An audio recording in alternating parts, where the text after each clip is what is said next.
I've been listening to Neville Goddard's The Power of Awareness, and I think it's the second time I've listened to it. I'm not 100% sure. There are parts of it where I'm listening to it, I'm like, oh yeah, I have heard this.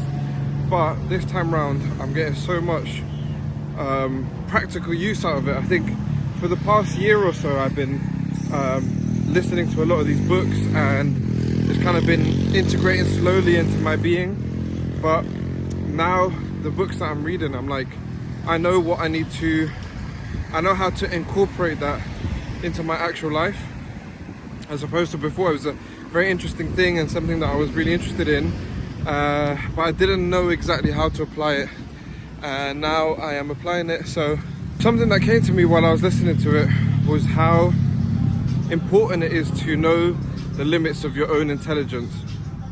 And what I mean by that is that each one of us has our own intelligence, right? We all have a brain and different IQ levels, different ways that we understand things, and we utilize those, right? Whether it's to tie our shoes, whether it's to make some good food, make some good choices, etc., etc. We use this intelligence. Now with the rise of artificial intelligence, I think it's a lot easier to understand what exactly that intelligence is for, because we're using it as something external and objective from us. But what I got from this, listening to this thing, was reminder, and to be reminded that the external world that we live in, whatever governs it, it doesn't matter what religion you are, what your beliefs are, there is an intelligent thing governing everything outside of you, right? So your own intelligence helps you to govern yourself, and then you have all these other this matrix of intelligence that holds the world as you know it together. It could be other people's intelligence, right, as a society, also intelligent plants, intelligent trees that give us air, intelligent animals, an intelligent weather system, all these intelligent things that work together in harmony and in chaos to keep things running.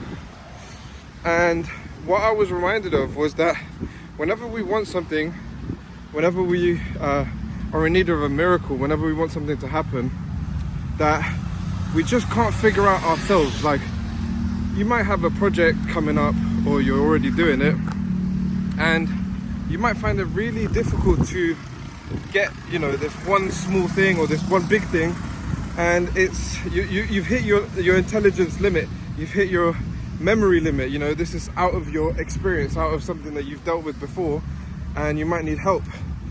And in the same way you might go and consult someone, or you know, ask a friend or pay someone to help you, it's the same way that the universe is listening and is intelligent enough to help you.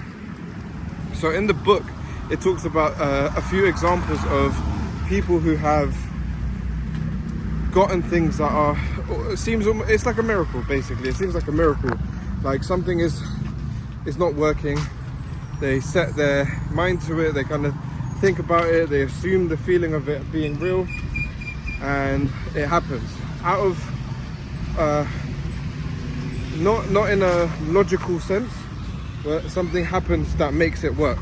And it's not something that they've done, right? It's not something that they've actively done, aside from the protocol, right? Which is the power of assumption, the power of awareness, all these different techniques that you could call them, that help you to get the things that you want. So just crossing the road. Second. It's tough.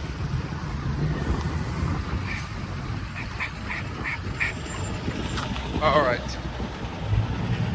So what I wrote down was knowing the limits of your intelligence, knowing your intelligence and what are the limits of your intelligence, and knowing when to use your intelligence and when to use others. So whenever we start to assume and think about these things that we want, and we're trying to manifest these realities that seem almost, you know, crazy or are out of our reach, to be reminded that there is this immense intelligence, this intelligence out there that we are a part of, but we do not have direct access and direct conscious control over, but we are a part of it. And so when we put out those things that we want, the life that we want, it can, honestly, it doesn't have to be massive, it doesn't have to be a whole new life. It can be something as little as something that you need in that moment. Like for example, like a parking space. The other day we were driving and there was no parking spot next to the beach, and so I just said to Lauren, look, let's go to the end, and hopefully by the time we come around someone would have left and there'll be a spot. And lo and behold, that's exactly what happened. So little things like that and big things like life changes can happen when you're clear and direct about the thing that you want, and you put it out there, and almost with that confidence that this thing will happen. And I'm not sure how, but it will figure itself out.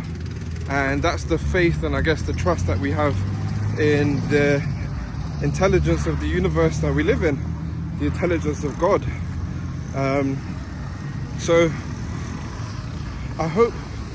what I hope that this video does for myself and for anybody listening is that it reminds you that your intelligence has a limit, but that you have access to an unlimited intelligence, and that you always have access to it, no matter where you are, no matter how shitty your situation is, no matter where in the world you are, that you have access to this infinite intelligence that is God, God consciousness, and it exists around us and it's always listening. So, you know, use that wisely, use that appropriately, and see how your life changes and see how things come about.